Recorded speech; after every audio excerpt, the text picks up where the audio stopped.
This segment of the news is brought to you by Sun Oil Limited. Former Prime Ministers Hubert Ingraham and Perry Christie weighing in on proposed amendments to the Disaster Preparedness Act, which in part speaks to a mandatory evacuation in the case of a national emergency, as was the case with Hurricane Dorian. To be more proactive in reaching out to people and getting them to move.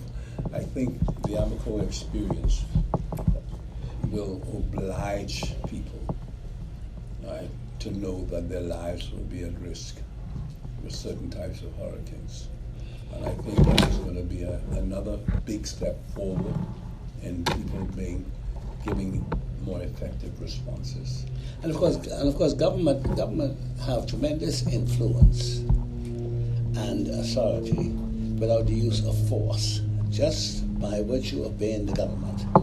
And so the government can maximize the number of people who evacuate from a place. Mr. Ingraham insisted, though, that when asked to evacuate, evacuees must in turn have a safe place to turn to. For instance, take Marsh Harbor, take Abaco. There were no safe places to evacuate them to other than the public clinic and the government administrative building. There were no other safe places to evacuate them to. And they took advantage of those two buildings. They maximized the space in them. They came in there by the thousands and whatnot, etc. But where else you going to put them? Attorney General Carl Bethel says the proposed legislation is ready for when Parliament resumes next month. Well, Mr. Ingraham also feels that the passage of Hurricane Dorian has taught the government a lesson. That is the question of shelter and what buildings are appropriate for shelters. He noted that the Church of God in Cooperstown is a building capable of holding persons in times of natural disasters, but buildings like that aren't throughout the island. They have a church, it's called the Church of God. It's a humongous church. It's very big. I mean, if you look at it, you say, when do they expect to ever fill the church? It's very big. But it is very safe. It's on a hill, and it served as a shelter. The government gave them a generator, etc., and the entire community who wanted to went there, etc., etc. We didn't have that same kind of facility in the Dallas and Murphytown area. They didn't have that same kind of facility in East Grand Bahama.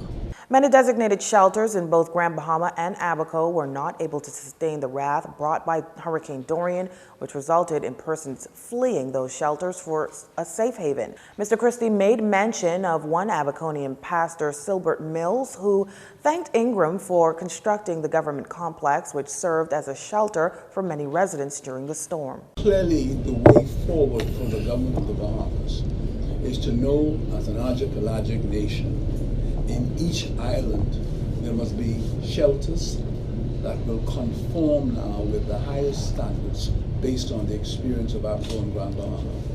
Both former prime ministers say shelters should be places where persons can be safe. Meantime, schools still interrupted for young evacuees, a situation officials are working to resolve. Ariel Bowleg has the story.